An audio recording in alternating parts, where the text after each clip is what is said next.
ভয়ঙ্কর psycho serial killer যে এই পর্যন্ত ৩৬ জন ছেলে মেয়েকে খুন করে কেটে টুকরো টুকরো করে ফেলে দিয়েছে। কিন্তু কেন? আর এই সাইকো সিরিয়াল কিলারের শেষ পরিণতি কি হয়েছিল সেটাই দেখানো হবে আজকের গল্পে। তো আজ এক্সপ্লেন করতে যাচ্ছি ২০২৪ সালে হিন্দি ভাষায় সদ্য মুক্তি পাওয়া সাসপেন্স থ্রিলার মুভি সেক্টর 36। তো hi guys, welcome to my channel ফিল্মের গল্প। এমন নতুন আর অসাধারণ সব মুভি আর ওয়েব সিরিজের এক্সপ্লেনেশন বাংলায় দেখতে চাইলে চ্যানেলটিকে সাবস্ক্রাইব করে রাখতে পারেন। মুভির শুরুতেই ২০০৫ সালে দিল্লির ঘটনা দেখানো হয়।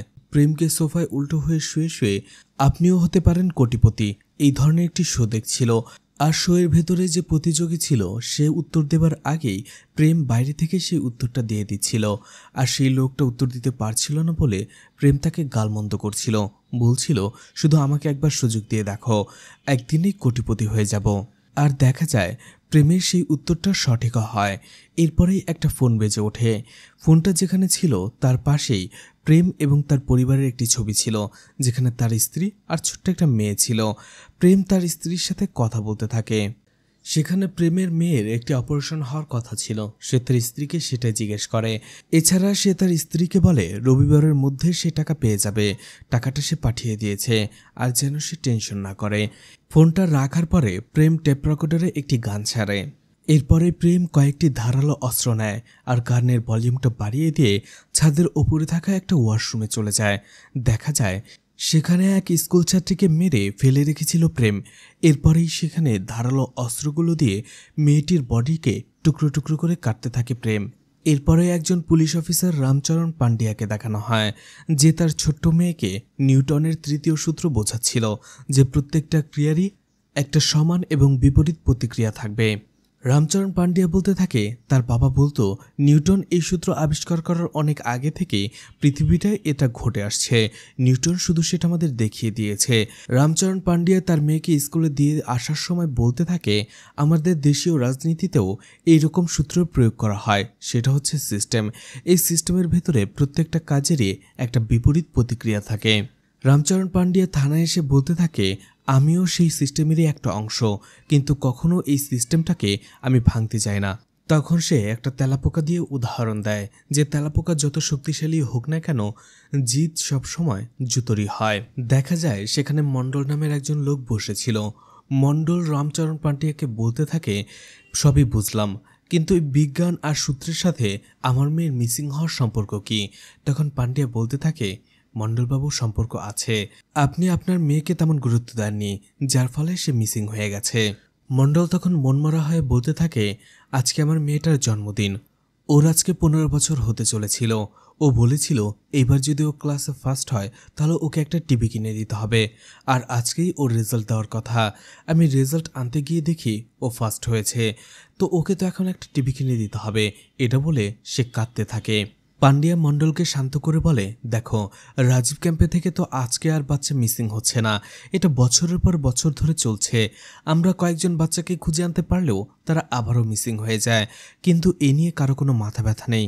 তুমি টেনশন করো না, তোমার মেয়ে বড়, ১৫ বছর বয়স, দেখবে ঠিক ফিরে এসেছে। মণ্ডল তখন কিছুটা কাঁদতে কাঁদতেই বলে আপনি অন্তত একটা এফআইআর তো লিখতে পারেন, তাই না? তখনই পান্ডিয়া বলে এখন এফআইআর কিভাবে লিখতে হবে, কখন লিখতে হবে সেটাও তোমাকে বলে দিতে হবে, না হয় তুমি আমার পোশাকটা পরে নাও।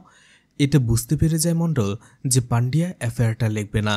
পান্ডিয়ার কথা মতো পুলিশ অফিসার পাঠক মণ্ডলকে এক গ্লাস পানি দেয়।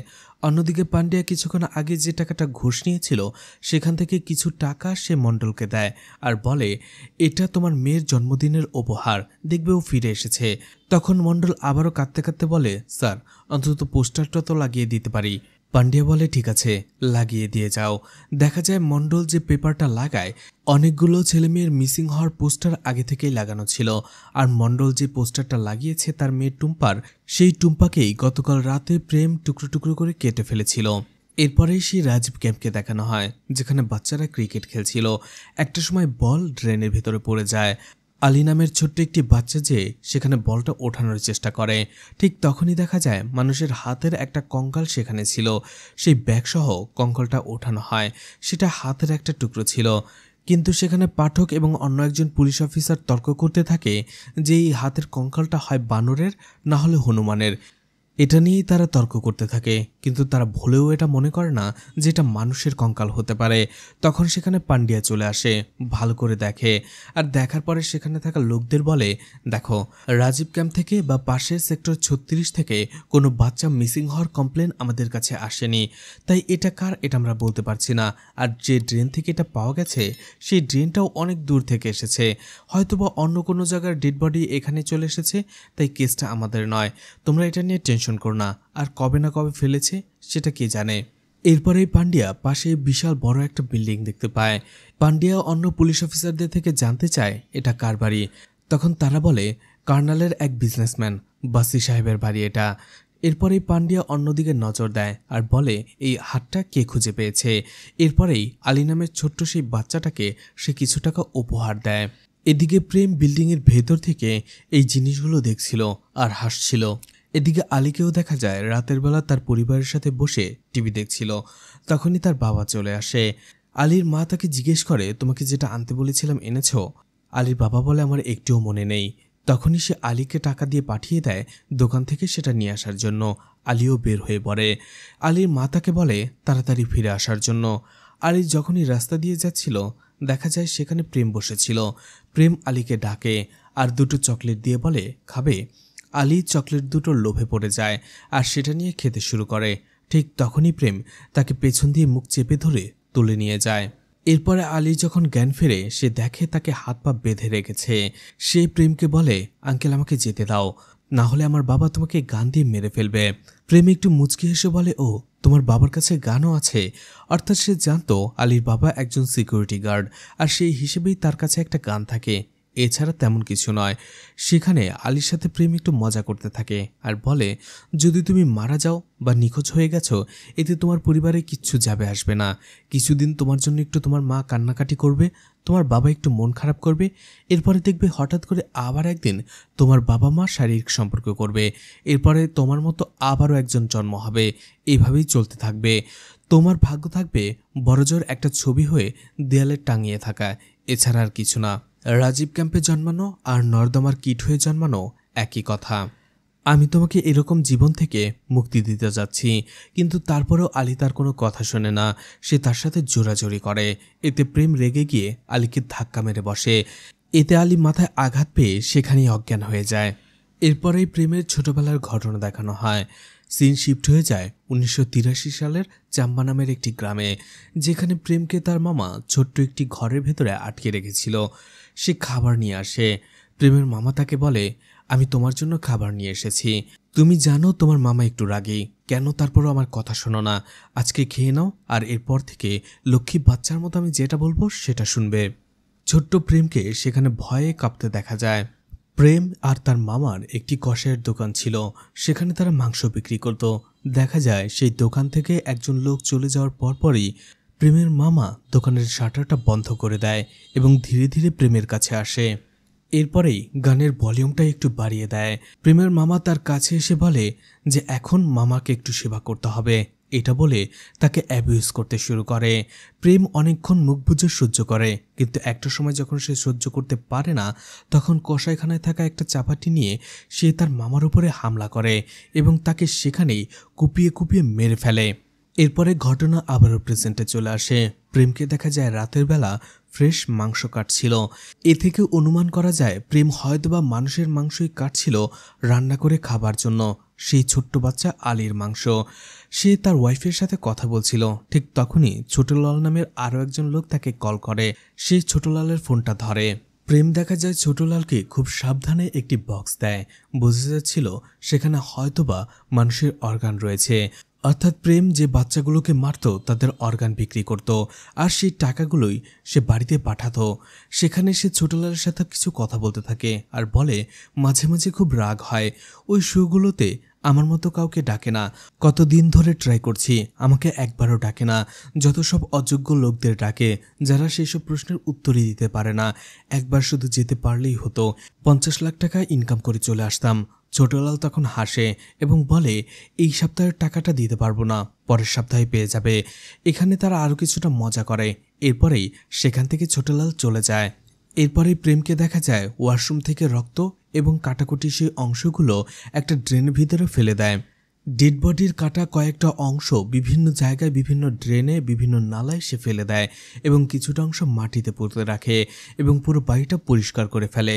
এছাড়া তার ফ্যামিলির ফটোর জায়গায় এই বাড়ির যে আসল মালিক অর্থাৎ বাসি, সেই পরিবারের ফটো সেখানে রেখে দেয় সে। এদিকে সেই বাসি পরিবারকে দেখানো হয় যেখানে বাসির নাতনির আজকের জন্মদিন ছিল। সেই জন্মদিনের অনুষ্ঠানের ভেতরেই বাসিকেই কেউ কল করে আর বলে কিছু কথা।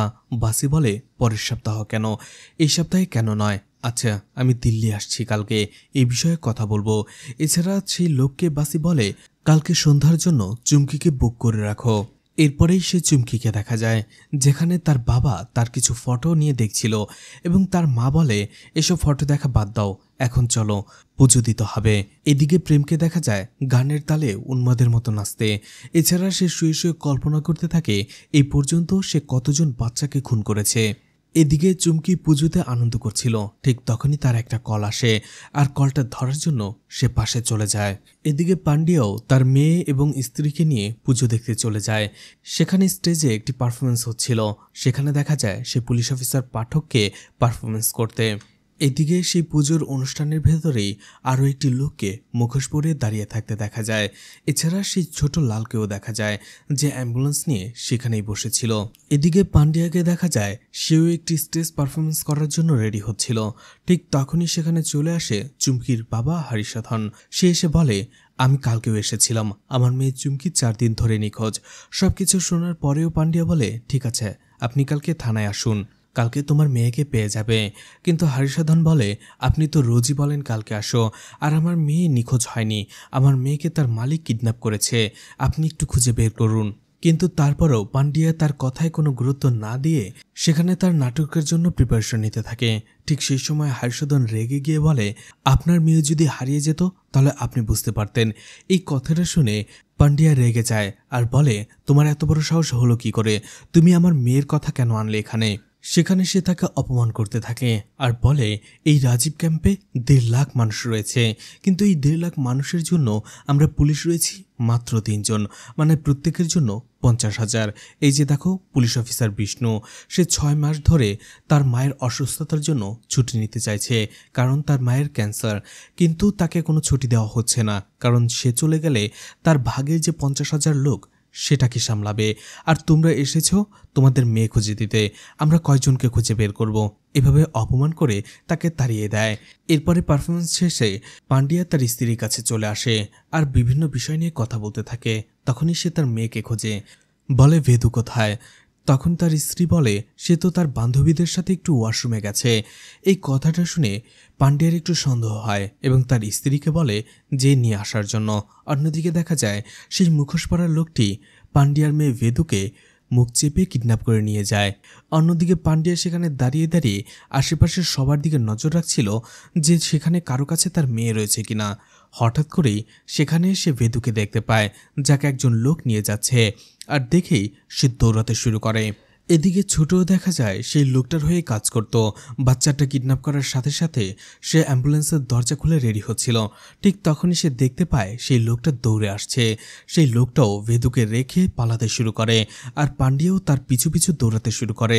অন্যদিকে বাকি যে পুলিশরা ছিল ভেদুকে সেই ছোটলালের অ্যাম্বুলেন্সে করে হসপিটালে নিয়ে যেতে থাকে।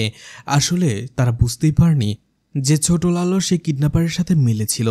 এদিকে পান্ডিয়া অনেকক্ষণ ধরে সেই লোকটাকে ধরার চেষ্টা করে, কিন্তু দৌড়ে তার সাথে কোনোভাবেই পেরে ওঠে না। একটা সময় পান্ডিয়া হোঁচট খেয়ে পড়ে যায় আর সেই লোকটা সেখান থেকে পালিয়ে যায়। পান্ডিয়া তখন বুঝতে পারে যে আজকে তার মেয়েকে যদি নিয়ে যেত তার কি অবস্থা হতো। তখনই পাশে এই রাজীব ক্যাম্প থেকে যত বাচ্চা মিসিং হয়েছে তাদের পোস্টার দেখতে শুরু করে, আর তখন ভেতর থেকে সে কিছু একটা উপলব্ধি করে। এদিকে দেখা যায় সে কিডন্যাপারটা আর কেউ ছিল না, সে ছিল প্রেম। প্রেম দৌড়ে তার বাড়িতে চলে আসে আর ফোনে কারোর সাথে কথা বলতে থাকে। সে বলে সে জানতোই না ওটা পুলিশ অফিসারের মেয়ে, জানলে ওকে ওঠাতোই না। এরপরে প্রেম সাথে সাথে তার স্ত্রীকে কল করে এবং বিভিন্ন কথা বলার পরে বলে, আমি তোমাকে কিছু জিনিস পাঠাচ্ছি, সেগুলো নিজের কাছে রেখে দিও। এরপরেই এটা বলে সে কয়েকটা সিডি বের করে। এদিকে পান্ডিয়া যখন হসপিটালে আসে তার ওয়াইফ তাকে বলে, তুমি আমার মেয়েকে ছুবে না, তুমি কি ওকে ধরতে পেরেছিলে? ও কে ছিল? তুমি আমার বাচ্চাকেই রক্ষা করতে পারছো না, তুমি অন্যদের বাচ্চাকে কিভাবে রক্ষা করবে? যদি বাপ হয়ে থাকো তাহলে ওকে আগে ধরে নিয়ে এসো। এই বলে তাকে সেখান থেকে বের করে দেয়। তখন পান্ডিয়া নিজের ভুল বুঝতে পারে। সে চলে আসে চুমকির বাবার কাছে আর বলে, কালকে থানায় আসুন, চুমকির এফআইআরটা লিখব। এরপরে বিভান নামের ছোট্ট একটি বাচ্চাকে তার বাড়ির কেয়ারটেকার দুধ খাওয়াচ্ছিল। অন্যদিকে তার মা অন্যজনের সাথে কথা বলছিল ফোনে। বিভান আসলে স্কুলে যাবে। স্কুলে যাওয়ার সময় যখন সে তার মাকে বাই বলতে যাবে, ঠিক ওই সময়টাতে দুজন বাইক দিয়ে এসে বিভানকে কিডন্যাপ করে নিয়ে যায়। এটা দেখে সবাই হতবাক হয়ে যায়। এদিকে পরদিনই থানায় দেখা যায় চুমকির বাবা চলে আসে এফআইআর লিখতে। সে লেখে যে সেই দিন রাত 9টার সময় তার একজন ফিক্সড রিক্সাওয়ালা ছিল, সেই চুমকিকে নিয়ে গিয়েছিল। এরপরেই চুমকি নিখোঁজ হয়ে গেছে। অন্যদিকে বিভান ছিল সম্ভ্রান্ত এবং বিত্তশালী পরিবারের একজন সন্তান। এই জন্য সে কিডন্যাপ হয়ে যাওয়াতে পুলিশ ডিপার্টমেন্ট আর মিডিয়ার মধ্যে হইচই পড়ে যায়। সেখানে পুলিশের একজন হায়ার অফিসার বলে, আমরা বিভানকে যত দ্রুত সম্ভব খুঁজে বের করার চেষ্টা করব। এদিকে প্রেম দরজা খুলতে দেখা যায় পান্ডিয়ার দরজার সামনেই দাঁড়িয়ে রয়েছে। এটা দেখে প্রেম ভয় পেয়ে যায়, কিন্তু সেখানে পান্ডিয়া এসেছিল প্রেমের বস বাসির কাছে। বাসির সাথে সে কথা বলতে থাকে। পান্ডিয়া ভাসিকে কিছু বলতে যাবে, ঠিক তার আগেই বলে যে খবরে যে নিউজ করছে তাকে কি আপনি চেনেন? অর্থাৎ পান্ডিয়ার হায়ার অফিসার। ভাসি বলে, আপনার স্যার এবং আমরা এবং আরও একজন ছিল, তারা তিনজন কলেজে খুব ভালো বন্ধু ছিল এবং অনেক মজা করেছে। অর্থাৎ সে আগে থেকে বুঝিয়ে দিল পান্ডিয়াকে যে তার হাত অনেক ওপর পর্যন্ত রয়েছে। ঠিক তখনই সেখানে চুমকির বাবা চলে আসে আর কাঁদতে কাঁদতে বলে, এই লোকটাই আমার মেয়েকে কিডন্যাপ করেছে, ওই জানে চুমকি কোথায় আছে। তখন পান্ডিয়া তাকে শান্ত করার চেষ্টা করে। ঠিক তখনই ভাসি এবং চুমকির বাবার মধ্যে একটা ঝগড়া হয়ে যায়। আর এর থেকে পান্ডিয়া জানতে পেরে যায় যে চুমকি একজন কলগাল ছিল আর তার বাবাই তার এজেন্ট ছিল। চুমকিকে তার বাবাই তার কাছে পাঠাতো, অর্থাৎ ভাসির কাছে, আর এর জন্য সে তার কাছ থেকে টাকাও নিত। এই কথাগুলো শুনে পান্ডিয়া অবাক হয়ে যায় এবং চুমকির বাবাকে জিজ্ঞেস করে যে ভাসি যেটা বলছে সেটা সত্যি কিনা। চুমকির বাবা মাথা নিচু করে থাকে। অর্থাৎ সত্যি চুমকি একজন কলগাল ছিল এবং তার বাবাই তার এজেন্ট ছিল। এতে পান্ডিয়া রেগে যায় আর বলে, চুমকিকে তো আমরা খুঁজে বের করবই, কিন্তু এর আগে তোমার মুখ যাতে আমি না দেখি। তুমি একজন বাবা, আর একজন বাবা হয়ে নিজের মেয়েকে দিয়ে এইসব কাজ কিভাবে করাতে পারে? সে চুমকির বাবাকে অপমান করে সেখান থেকে তাড়িয়ে দেয়। তখনই পান্ডিয়ার হায়ার অফিসার জশওয়ালকে কল করে ভাসি আর সবকিছু খুলে বলে। তখন জশওয়াল পান্ডিয়াকে ফোন দেয়। জশওয়াল পান্ডিয়াকে সেখান থেকে তাড়াতাড়ি চলে আসতে বলে। পান্ডিয়াও বাধ্য হয়ে সেখান থেকে চলে আসে। প্রেম তার পিছু পিছু গেটের সামনে চলে আসে। প্রেম পান্ডিয়াকে জিজ্ঞেস করে, স্যার আপনার কি মেয়ে আছে? কথাটা শুনে অবাক হয়ে যায় পান্ডিয়া আর বলে, তুমি আমার মেয়ে আছে জেনে কি করবে বলো তো? তখন প্রেম বলে, স্যার কিছু না, আসলে গ্রামে আমারও একটা মেয়ে রয়েছে, তাই টেনশন হয়। পান্ডিয়া সেখান থেকে চলে যায়। পান্ডিয়াকে দেখা যায় তার হায়ার অফিসার জয়সওয়ালের সাথে দেখা করতে আসে আর সেখানে থানার সামনে সেই বিভানের কেসটা নিয়ে মিডিয়া রিপোর্ট করছিল। জয়সওয়াল পান্ডিয়াকে দেখার পরেই বিভিন্নভাবে বলতে থাকে যে ভাসি এই কেসটার সাথে যুক্ত নয় আর সেই মেয়েটা একটা প্রস্টিটিউট ছিল। ওই ধরনের মেয়ের কেস দিয়ে তুমি কি করবে? মেয়েটাকে খুঁজে বের করে তুমি কী বা পাবে? ক্যারিয়ার গড়তে হলে তোমাকে এই বিভানের মতো বাচ্চাদের খুঁজে বের করতে হবে। ওকে খুঁজে বের করো, তোমার লাইফ সেট হয়ে যাবে। কিন্তু তারপরেও পান্ডিয়া যখন কথা মানছিলই না, তখনই জয়সওয়াল বলে, তোমাকে আমি ওয়ার্নিং দিচ্ছি, ভাসিকে এর সাথে জড়াবে না। যদি জড়াও তাহলে এরপরে আমি তোমাকে লিগ্যাল নোটিশ দেব, তোমাকে বাধ্য করব সাসপেন্ড করতে। তো আমার কথাটা মনে রেখো, তুমি তোমার ক্যারিয়ার নিয়ে থাকো। ভালো পজিশনে যেতে হলে এইসব কেস দেখো। রাজীব ক্যাম্পে থাকা ওইসব লোকদের ভ্যালুই বা কি আছে যে তুমি ওদের নিয়ে এত তাড়াহুড়া করছো? পান্ডিয়া মন খারাপ করে তার থানায় ফিরে আসে। আসার পরেই পাঠক পান্ডিয়াকে জিজ্ঞেস করে, স্যার চুমকির এই রিক্সাওয়ালাকে কি করব? ওর কাছে তো তেমন কোনো প্রমাণও পাওয়া যায়নি। পান্ডিয়া বলে, ছেড়ে দাও। ওর মোবাইলটা দিয়েই যখন পাঠক ছেড়ে দিয়ে যাবে, তখনই পান্ডিয়ার সেই মোবাইলের উপরে চোখ পড়ে। মোবাইলটা সে চেক করে। পান্ডিয়া মোবাইলের কল স্টোরি চেক করতেই দেখে সেখানে প্রেম কল করেছিল। আর এটা দেখে সে একটা ক্লু পেয়ে যায় আর সেই রিক্সাওয়ালাকে টর্চার সেলে নিয়ে যেয়ে টর্চার করতে থাকে। পান্ডিয়া কিছুক্ষণ পরে আবারও যশোওয়ালার কাছে আসে আর বলে সেই রিক্সাওয়ালা মুখ খুলেছে সেদিন রাত 9টায় চুমকিকে সে ভাসির বাড়ির সামনে রেখে এসেছিল। এরপরে 2 ঘন্টা পর যখন সে আবারও চুমকিকে সেখান থেকে আনতে যাবে ঠিক তখনই দরজা খুলেছিল প্রেম, এবং প্রেম সেই রিক্সাওয়ালাকে একটি মোবাইল দিয়েছিল আর বলেছিল এটাও কোথাও ফেলে দিতে, আর কেউ যদি চুমকির ব্যাপারে জিজ্ঞেস করে তাহলে সেই রিক্সাওয়ালা যেন বলে চুমকিকে সে একটি রেলওয়ে স্টেশনের পাশে নামিয়ে দিয়েছিল। কিন্তু সেই রিক্সাওয়ালা লোভে পড়ে সেই ফোনটা আর ফেলেনি, এমনকি সিম কার্ডও চেঞ্জ করেনি। পান্ডিয়া বলে চুমকি নিখোঁজ হওয়ার পেছনে ভাসির কাজের লোক প্রেম জড়িত রয়েছে। সবকিছু শোনার পর যশোয়াল অন্য একজন পুলিশ অফিসারকে ডাকে আর বলে পান্ডিয়ার নামে একটি সাসপেনশন লেটার তৈরি করতে।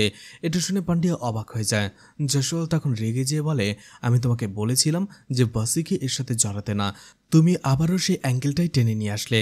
তোমাকে যেটা বলেছি সেটা করো, আর এখন 2 মাস সাসপেনশনে বসে তুমি এই কেসটা ইনভেস্টিগেশন করো, এটাই তোমার জন্য ভালো হবে। পান্ডিয়া অনেকভাবে বোঝানোর চেষ্টা করলেও যশোয়াল তার কোনো কথাই শোনে না, সেখান থেকে চলে যায় রেগে। এদিকে মিডিয়ার সামনে যশোয়াল বলে যে তারা মাত্র 2 দিনের মধ্যে ভিভানকে খুঁজে পেয়ে গেছে এবং সেই কিডন্যাপারদেরও ধরেছে। নিউজটা টিভিতে প্রচার করা হচ্ছিল। রাজীব ক্যাম্পের আলীর বাবা মাও সেই একই নিউজটা দেখছিল। তারা মনে মনে ভাবতে থাকে আজ তাদের টাকা নেই বলে তাদের ছেলেটাকে তারা খুঁজে বের করতে পারেনি। এরপরেই কয়েক সপ্তাহ পরের ঘটনা দেখানো হয়, যেখানে পান্ডিয়া প্রেমের উপরে নজর রাখছিল। যেখানে প্রেম বাড়ির সামনে বসে ছোটলালের সাথে কথা বলছিল, মজা করছিল। একটা সময় সে সেখান থেকে চলে আসে। এদিকে রাতের বেলা প্রেম আবারও খাবার খেতে খেতে সেই শোটা দেখছিল। ঠিক তখনই তার বস বাসি তাকে ডাকে এবং ওপরে যেতে বলে। দেখা যায় সেখানে 2 জন মেয়ে অর্ধনগ্ন হয়ে কথা বলছিল। সেখানে চলে যায় প্রেম আর ক্যামেরার রেকর্ডটা অফ করে দেয়। অর্থাৎ ভাসি এই মেয়ে দুটির সাথে এতক্ষণ যা যা করেছে সে সবকিছু ক্যামেরায় রেকর্ড করা ছিল। আর এটা ভাসির একটা শখ, মেয়েদের সাথে সে যে যৌনাচার করে সেটা সে ভিডিও রেকর্ড করে রাখে। এদিকে পান্ডিয়াকে দেখা যায় পাঠকের সাথে বসে গল্প করতে। সে বলে স্যার আগে তো আপনি এমন ছিলেন না, সবকিছু ভুলে যান, আগে যেমনটা ছিলেন সেটাই ভালো ছিল। পান্ডিয়া বলে সেই সবকিছু তো আমি ভুলে যেতে পারি না, কারণ আমার মেয়ের সাথে একই ঘটনা ঘটেছে। এখন যদি আমার মেয়েটাকেও কিডন্যাপ করে নিয়ে যেত তাহলে কি হতো? পাঠক বলে তারপর স্যার যা হয়েছে ভুলে যান, আর এমনিতেও যশোওয়ালের ট্রান্সফার হয়ে গেছে, কালকে নতুন এসএসপি আসবে। পান্ডিয়া বলে ট্রান্সফার নয়, প্রমোশন, সেই কেসটার জন্য সে প্রমোশন পেয়েছে। তখনই পাঠক হঠাৎ করেই হসপিটালের সামনে ছোটলালকে দেখায় আর বলে স্যার এই ছেলেটাকে ধন্যবাদ দেওয়া উচিত, কারণ সেই দিন যখন বেদু অজ্ঞান হয়ে পড়েছিল এই ছেলেটার অ্যাম্বুলেন্সে করে আমরা তাকে হসপিটালে নিয়ে এসেছিলাম। যখনই ছোটলালকে পান্ডিয়া দেখে তখন বলে এই সেখানে ছিল আমার মেয়েকে কিডন্যাপ করার জন্যই, কারণ অনেক আগে থেকেই সাইরেন বাজছিল। তখনই পান্ডিয়া এবং পাঠক সেই হসপিটাল থেকে ছোটলালকে কিডন্যাপ করে নেয় গোপনে। তাকে একটি খালি বাড়িতে নিয়ে আসার পরে টর্চার করে এবং জিজ্ঞেস করে সেই দিন যে মেলার মধ্যে আমার মেয়েকে উঠিয়ে নিয়ে এসেছিলে সেই কিডন্যাপার কে ছিল। টর্চারের ফলে একটা সময় ছোটলাল বলে দেয় সেটা প্রেম ছিল। এরপরে রাজস্থানের সেই নতুন এসএসপিকে দেখানো হয়, যাকে তার স্ত্রী বলছিল যে এবার তুমি দিল্লিতে পোস্ট পেয়েছো আর এই পোস্টটাকে তুমি হারিও না, কোনো কিছু উল্টাপাল্টা কিছু করো না। কিন্তু সে বলে এই পোস্টটা তো পার্মানেন্ট নয়, টেম্পোরারি। তার স্ত্রী বলে যে করেই হোক এটাকে পার্মানেন্ট বানাও। এদিকে থানায় যখন যশোয়াল এবং নতুন এসএসপি ভূপেন কথা বলছিল তখনই সেখানে পান্ডিয়া চলে আসে, আর যশোয়াল বুঝতে পেরে যায় পান্ডিয়া কোন কেসের জন্য এখানে এসেছে। যশোয়াল সেখান থেকে যাওয়ার সাথে সাথেই কাউকে কল করে এবং একটা নাম্বার ট্রেস করতে বলে। এরপরেই যশোয়াল কিছুক্ষণ পরে সেভন কুমার নামের একজন লোককে কল করে আর তাকে লোভ দেখিয়ে কিছু করতে বলে। এরপরে যশোয়াল কল করে ভাসিকে আর বলে পান্ডিয়া এখনও সেই কেসটা নিয়ে ইনভেস্টিগেশন করছে, আর সাথে রয়েছে নতুন এসএসপি ভূপেন, তো এ বিষয়ে আমাদের সাবধানে থাকতে হবে। এতে একটু টেনশন পড়ে যায় ভাসি। এরপরে ভাসি আরও একজন বৃদ্ধ লোককে কল করে এবং তাদের একটা কাজ দেয়। অন্যদিকে ভূপেন এবং পান্ডিয়া কোথাও যাচ্ছিল। ভূপেন বলে আমার 13 বছর ক্যারিয়ারে আমি 10 বার ট্রান্সফার হয়েছি, আর কেন ট্রান্সফার হয়েছি সেটাও নিশ্চয়ই তুমি জানো। আমি সবসময় জাস্টিসকেই প্রাধান্য দিয়েছি। পান্ডিয়াও মাথা নাড়ায়। এরপরে কেসের ব্যাপারে বিভিন্ন কথা বলতে থাকে সে। এদিকে দেখা যায় সে বৃদ্ধ লোক তার কয়েকজন লোক নিয়ে এসে সেই বাড়িটাতে আসে, আর সেখান থেকে তারা ছোট লালকে উঠিয়ে নিয়ে যায়, তার মাথায় আঘাত করে তাকে সেখানে অজ্ঞান করে নিয়ে যায়। তার কিছুক্ষণ পরে ঠিক একই জায়গায় চলে আসে ভূপেন আর পান্ডিয়া। আসলে ভূপেনকে সেখানে নিয়ে এসেছিল ছোটলালের জবানবন্দি দেখানোর জন্য এবং তার সাথে কথা বলানোর জন্য, কিন্তু সেখানে আসার পরে দেখা যায় ছোটলাল ছিল না। পাঠককে ডাকা হয়। পাঠক বলে তার একটু ক্ষুধা লেগেছিল, এই জন্য সে খাবার খেতে গিয়েছিল, আর এই ফাঁকে কেউ তাকে কিডন্যাপ করে নিয়ে গেছে। এতে প্রচণ্ড রেগে যায় পান্ডিয়া, পাঠককেই মারতে শুরু করে। ভূপেন বলে, থাক, যেটা হয়ে গেছে হয়ে গেছে, সেই প্রেমকে আজকেই অ্যারেস্ট করো। অন্যদিকে ভূপেন যাওয়ার সময় তার স্ত্রীকে কল করে আর বলে একটা গুড নিউজ রয়েছে, পার্মানেন্ট হওয়ার পথ পেয়ে গেছি। এদিকে দেখা যায় প্রেমকে অ্যারেস্ট করে থানায় নিয়ে আসা হয়। তার সামনে পান্ডিয়া এবং ভূপেন আসলেই প্রেম বলে, স্যার যা বলবেন একটু তাড়াতাড়ি বলুন, কারণ কিছুক্ষণের মধ্যেই সেই রিয়েলিটি শোটা শুরু হয়ে যাবে। আমাকে বাসায় যেতে হবে, খাবার রান্না করতে হবে, তারপরে রিল্যাক্স আমি সেটা দেখতে পারবো। সাইকোর মতো করতে থাকে। পান্ডিয়া এবং ভূপেন শুধু অবাক হয়ে তাকে দেখে। প্রেম সাইকোর মতো ভূপেন এবং পান্ডিয়াকে তুই তুই করে বলতে থাকে আর বলে, বেশি রাগালে এখনই ভাসিজিকে কল করব। একটা সময় প্রেম বলে, স্যার তাড়াতাড়ি যা বলার বলুন তো, না হলে আমাকে এখান থেকে যেতে দিন। ঠিক ওই সময়টাতে পান্ডিয়া বলে, ঠিক আছে, তুমি আমার কিছু প্রশ্নের উত্তর দাও, তাহলেই তোমাকে যেতে দেব। পান্ডিয়া প্রেমকে জিজ্ঞেস করে, তুমি কি চুমকিকে চেনো, সে কোথায়? একটু হেসে প্রেম বলে, হ্যাঁ চিনি, আর ও তো মারা গেছে। অবলীলায় স্বীকার করে নেয় প্রেম। এরপর প্রেম বলতে থাকে সে চুমকির সাথে কি করেছে। বলে, চুমকি বাসির জন্য রেগুলার সেখানে যাওয়া আসা করতো, আর সেই যাওয়া আসার মধ্যে সে আমাকে চোখ দিয়ে ইশারা করত, আর আমি মেয়েদের চোখের ইশারা বুঝতে কখনো ভুল করি না। আমিও সুযোগে ছিলাম, এই জন্য সেই দিন হঠাৎ করে আমি সন্ধ্যায় তাকে মেসেজ দিই যে একজন কাস্টমার আছে, তুমি তাড়াতাড়ি চলে আসো। সেও ঠিকঠাকভাবে চলে আসে, কিন্তু আসার পরেই সে বলতে থাকে যে কাস্টমার কোথায়। আমি তাকে সেখানে বসিয়ে কফি খাওয়ালাম, চা খাওয়ালাম, আরও কোল্ড ড্রিঙ্কস খাওয়ালাম, বিভিন্ন কিছু, কিন্তু সে আমাকে ধন্যবাদ না দিয়েই বলতে থাকে যে কাস্টমার না আসলে সে চলে যাবে, তার সময় নেই। এরপরেই আমি আমার মনের কথা বললাম যে আমি তাকে ভালোবাসি আর আমি তার সাথে থাকতে চাই, সে ভাসিজির সাথে থাকে, এতে তার কোনো সমস্যা নেই। এটা শুনে হেসে উঠেছিল চুমকি আর বলেছিল তার মতো ফকিরের সাথে চুমকি কখনো থাকবে না। এই নিয়ে বিভিন্ন কথা বলতে থাকে আর এতে প্রচণ্ড রেগে যায় প্রেম। একটা সময় সেখানে ওড়না পেঁচিয়ে সে চুমকিকে মেরে ফেলে, আর মারার পরে চুমকির সাথে সে শারীরিক সম্পর্ক করে। পান্ডিয়া আর ভূপেন শুধু অবাক হয়ে সেই কথাগুলো শুনছিল। এছাড়া প্রেম কথায় কথায় তার সেই মামার কথাও বলে যে তাকে অ্যাবিউজ করেছিল, আর এই জন্যই প্রেম তাকে কেটে টুকরো টুকরো করে ফেলেছিল। এছাড়া সে এটাও বলে সেই দিনই প্রথম সে মানুষের মাংস খেয়েছিল। প্রেম বলতে থাকে এরপরে সে 1 বছর ধরে ট্রাই করেছিল এই সব কিছু থেকে বিরত থাকার, কিন্তু মানুষের মাংস খাওয়ার ইচ্ছেটা তার প্রবল হয়ে উঠেছিল, যার ফলে নিজেকে আর ধরে রাখতে পারেনি। আর এরপরে সে একের পর এক কাজ করেই চলছে। পান্ডিয়া অবাক হয়ে যায় আর বলে, রাজীব ক্যাম্পে যেসব বাচ্চা নিখোঁজ হয়েছে এই সব কিছুর পেছনে তুমিই রয়েছো? প্রেম তখন গুনে গুনে বলে, হ্যাঁ 36 জন বাচ্চা তো হবেই। কথাটা শুনে অবাক হয়ে যায়। এরপরে সে আবারও চুমকির কথা বলতে থাকে, বলে চুমকিকে মারার পরে তার সাথে শারীরিক সম্পর্ক করার পরে তাকে সেখানে কেটে টুকরো টুকরো করে মাটিতে চাপা দিয়ে ফেলেছে সে। এরপরে পান্ডিয়া প্রেমকে জিজ্ঞেস করে, তুমি যে 36 জন বাচ্চাকে কিডন্যাপ করেছিলে তাদের বডি কি করেছো? প্রেম সবকিছু বলতে থাকে যে তাদের মেরে কিভাবে কেটে টুকরো টুকরো করে তাদের লাশগুলোকে বিভিন্ন জায়গায় সে ফেলে দিয়েছে, ডিসপোজ করেছে। কথাগুলো শুনে হতবাক হয়ে যায় পান্ডিয়া। এদিকে সে যে সেই ডেড বডিগুলো থেকে অর্গান বিক্রি করত এবং ছোটলাল এর সাথে জড়িত ছিল সেগুলোও সে বলে। তখন পান্ডিয়া জিজ্ঞেস করে, তার মানে তুমি আমার মেয়েকেও কিডন্যাপ করেছিলে তাকে খুন করার জন্য? বলে, আপনার মেয়েকে? আমি আপনার মেয়েকে চিনি না। পান্ডিয়া তখন বলে, আমার মেয়ে আর তুমি যাদের কিডন্যাপ করেছিলে তাদের মধ্যে পার্থক্য কি? তখন প্রেম হেসে বলে, সেই সব বাচ্চা কারা? তাদের কোনো পরিচয় আছে? তাদেরকে কেউ কিডন্যাপ করতে আমাকে দেখেছে? কেউ দেখেনি। এদের ব্যাপারে কেউ খোঁজ নেয় না। এরা নর্দমার কিট, এদের কেউ খোঁজ রাখে না, আর আমি এই কিটগুলোকে পরিষ্কার করে সমাজ পরিষ্কার করছি। তখনই ভূপেন প্রেমকে জিজ্ঞেস করে, আচ্ছা এই সব কিছুর সাথে তোমার যে মালিক রয়েছে, বস বাসি, সেও কি জড়িত? তখন প্রেম বলে, অন্য প্রশ্ন করুন, এই প্রশ্নের জবাব আমি দেব না। এদিকে দেখা যায় বৃদ্ধ লোকের সাথে কাজ করা সেই রাজবীর পলিথিনের কয়েকটা ব্যাগ নিয়ে যায়, আর সেখানেই দেখা যায় একটা ব্যাগের ভেতরে একটি আঙুল, যে আঙুলটা দেখে বোঝা যাচ্ছিল এটা ছিল ছোটলালের, আর সেখানে সেই কাটা অংশগুলো তারা পুড়িয়ে ফেলে। এদিকে প্রেমকে জেলে আটকে রাখা হয়েছিল, কিন্তু সে বারবার বলছিল তাকে ছেড়ে দেওয়ার জন্য, বাসায় যেয়ে সেই রিয়েলিটি শোটা সে দেখবে। সে বারবার চিৎকার করছিল। সাইকো প্রেম সেখানে সেই অনুষ্ঠানটা দেখতে না পেরে পাগলের মতো হয়ে যাচ্ছিল। পান্ডিয়া শুধু তাকে অবাক হয়ে দেখছিল। এরপরে একটা সময় সেখানে থানার মধ্যেই সেই রিয়েলিটি শোটা টিভিতে ছেড়ে দেয়। দেয় এবং সেটার ভলিউম বাড়িয়ে দেয়। আর প্রেমও শান্তিতে বসে বসে সেটা শুনতে থাকে, যেন এটাই তার কাছে সবকিছু। পরদিনই দেখা যায় ভাসির বাড়িতে নিয়ে যায় পুলিশ তাকে, এবং ভাসির বাড়িতে সে কোথায় কোথায় লাশগুলো পুঁতে রেখেছিল সেগুলো পুলিশকে বলে দেয় এবং নিজেই মাটি খুঁড়ে সেগুলো বের করে এনে দেয়। এছাড়া আশেপাশের নর্দমাতে, নালাতে বিভিন্ন জায়গায় বাচ্চাদের লাশগুলো যে সে ফেলেছিল সেগুলোও দেখিয়ে দেয়। আর পুলিশ সবকিছু উদ্ধার করতে থাকে।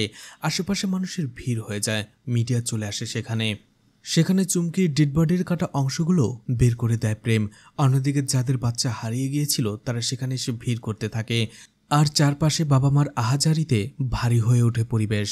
এদিকে মিডিয়াতে যখন নিউজটা ছড়িয়ে পড়ে তখন জশওয়াল আবার একজনকে কল করে এবং নতুন একটা প্ল্যান করতে থাকে যেন তার বন্ধু বাসি এই কেসটাতে ফেসে না যায়। কিন্তু মিডিয়াতে এই নিউজটা ছড়িয়ে পড়ার পরে অবশেষে পুলিশ ভাসিকে অ্যারেস্ট করতে বাধ্য হয়। এদিকে ভাসির ছেলে এবং তার বন্ধুরা মিলে পুলিশকে চাপ দিতে থাকে, আর পুলিশ একটা সময় বাধ্য হয়ে পান্ডিয়াকে এই পুলিশের চাকরি থেকে অব্যাহতি দেয়, অর্থাৎ তার চাকরি ডিসমিস করে দেয়। অন্যদিকে ভূপেনকে সেখানকার পার্মানেন্ট এসএসপি বানিয়ে দেয়। এদিকে জশওয়াল এবং বাকিরা চেষ্টা করছিল তখন ভাসিকে বাঁচানোর জন্য। তারা মিডিয়ায় বলতে থাকে যা কিছু করেছে প্রেম করেছে, ভাসি নির্দোষ, কারণ ভাসি বেশিরভাগ সময় ওই বাড়িতে থাকতো না, তাই যা করার প্রেমই করেছে। এরপরেই এই নিউজটা যখন পান্ডিয়া দেখে তখন সে ভূপেনকে কল করে আর বলে সে প্রেমের সাথে দেখা করতে যায়। থানায় যখন সে প্রেমের সাথে দেখা করে দেখা যায় প্রেম তখনও হাসছিল, অর্থাৎ তার ভেতরে কোনো বিকার বা অপরাধ বোধই ছিল না। এরপরে পান্ডিয়া তাকে বিভিন্ন কথা ঘুরিয়ে পেঁচিয়ে জিজ্ঞেস করে। এরপরে একটা সময় বলে তোমাকে এতদিন ছোটলাল এবং ভাসি মিলে ধোঁকা দিয়েছে, তারা কোনো টাকা তোমার পরিবারের কাছে পাঠায়নি। কথাটা শুনে অবাক হয়ে যায় প্রেম, সে বিশ্বাসই করতে চায় না, রেগে যায়। একটা সময় পান্ডিয়া তাকে বিভিন্ন প্রমাণ দেখায়। অবশেষে প্রেম হতবাক হয়ে যায় এসব কিছু শোনার পরে। এরপরে পান্ডিয়া পাঠকের সাথে বাস স্ট্যান্ডে দেখা করে এবং তার কাছ থেকে একটি ল্যাপটপ নেয়। পাঠক তাকে জিজ্ঞেস করে স্যার আপনি কোথায় যাচ্ছেন, এই সব কিছু থেকে দূরে থাকুন, না হলে ওরা আপনাকে শেষ করে দেবে। কিন্তু পাঠকের কোনো কথা না শুনেই পান্ডিয়া সেখান থেকে চলে যায়। পান্ডিয়াকে দেখা যায় সে চলে আসে প্রেমের গ্রামে, তার স্ত্রীর সাথে দেখা করে, কারণ প্রেম পান্ডিয়াকে বলেছিল ভাসি যে এই সব কিছুর সাথে জড়িত রয়েছে তার একটা প্রমাণ তার কাছে রয়েছে। প্রেম সেটাই তাকে বলেছিল। পান্ডিয়া সেখানে চলে আসে এবং প্রেমের স্ত্রীর কাছ থেকে সেই সিডি ক্যাসেটটা নিয়ে নেয় আর সেটা ল্যাপটপে প্লে করে দেখতে থাকে। পান্ডিয়া দেখতে পায় প্রেম যেসব বাচ্চাদের কিডন্যাপ করে নিয়ে আসতো সেসব বাচ্চাদের সাথে যৌনাচার করত ভাসি। পান্ডিয়া সেখান থেকে চলে এসে গাড়ির জন্য অপেক্ষা করতে থাকে, আর দেখা যায় সেই তিনজন লোক গাড়ি নিয়ে চলে আসে আর পান্ডিয়াকে লিফট দেওয়ার বাহানায় গাড়িতে তুলে নেয়। এরপরে তারা সুযোগ বুঝে পান্ডিয়াকে সেখানেই মেরে ফেলে আর সেই সিডি ক্যাসেটটাকে নষ্ট করে দেয়। অন্যদিকে দেখা যায় কোনো প্রমাণ না পেয়ে ভাসিকে ছেড়ে দেওয়া হয়। এরপরেই 6 মাস পরের ঘটনা দেখানো হয়। পান্ডিয়া নিখোঁজ হওয়ার পরে পাঠককে সেখানকার ইনচার্জ বানানো হয়েছে। দেখা যায় যে বিষ্ণু এবং পাঠক বন্ধুর মতো ছিল, প্রমোশন পাওয়ার পরে সেই পাঠক বিষ্ণুর সাথে খারাপ ব্যবহার করতে থাকে। তখনই দেখা যায় পাঠকের পুরো নাম ছিল শ্রাবণ কুমার, অর্থাৎ পাঠক আগে থেকে জশওয়ালের সাথে হাত মিলিয়েছিল। আর পান্ডিয়া যে সেই গ্রামে গিয়েছিল প্রমাণ জোগাড় করার জন্য পাঠকই সেটা খবর দিয়েছে। আর পান্ডিয়াকে মেরে ফেলার পরে পাঠক জশওয়ালের মাধ্যমেই প্রমোশন পেয়েছে। এর কয়েকদিন পরেই বিষ্ণু যখন নিউজ পেপার পড়ছিল তখন দেখতে পায় পান্ডিয়াকে মেরে ফেলার সেই 3 জন লোককে পুলিশ অ্যারেস্ট করেছে। খবরটা শুনে বিষ্ণু খুব খুশি হয়। তখনই তার দরজায় নক হয়। দরজা খুলতেই বিষ্ণু একটা বক্স দেখতে পায় যেটার ভেতরে আরও একটা সিডি ক্যাসেট ছিল, অর্থাৎ ভাসির বিরুদ্ধে আরও একটা প্রমাণ। কিন্তু এটা কে পাঠিয়েছে সেটা দেখানো হয় না। আর এরপরে যে বিষ্ণু এই কেসটা নিয়ে আবারও তদন্ত শুরু করবে সেটা বোঝাই যাচ্ছিল। আর এখানেই মুভিটি শেষ হয়ে যায়। সবসময় যে আসল অপরাধীরা ছাড়া পায় না, তারা যে আইনের ফাঁকফোকর দিয়ে বের হয়ে যায়, এই মুভিটা তার জলযন্ত্র প্রমাণ। প্রেম অপরাধ করেছে, কিন্তু তার থেকেও বড় অপরাধ করত ভাসি। কিন্তু কিছু অসাধু লোকের কারণে ভাসি সাজা থেকে মুক্তি পেয়ে যায় আর প্রেমের ফাঁসি হয়। দেখানো হয় এই মুভিটি একটি সত্য ঘটনা থেকে তৈরি করা হয়েছে। আর বাস্তবে বেশিরভাগ প্রভাবশালীরাই টাকার জন্য অপরাধ করেও পার পেয়ে যায়, ঠিক ভাসির মতো। তো মুভিটি আপনাদের কেমন লেগেছে কমেন্ট করে জানাতে পারেন। ভিডিওটি ভালো লাগলে লাইক কমেন্ট শেয়ার করে পাশে থাকতে পারেন। এছাড়া ভিডিওটি ভালো লাগলে চ্যানেলটিকে সাবস্ক্রাইব করে রাখতে পারেন। আর নতুন ভিডিওর নোটিফিকেশন পেতে চাইলে বেল বাটনটি অন করে রাখতে পারেন। এছাড়া আমার ফেসবুক পেজ এবং ইনস্টাগ্রাম আইডিটি ফলো দিয়ে রাখতে পারেন। যে কোনো প্রয়োজনে সেখান থেকে আমার সাথে কন্ট্যাক্ট করতে পারেন। ভিডিওটি এতক্ষণ ধৈর্য ধরে দেখার জন্য ধন্যবাদ। পুরো ভিডিওতে কোথাও কোনো ভুল হলে ক্ষমাস্বরূপ দৃষ্টিতে দেখবেন আশা করি।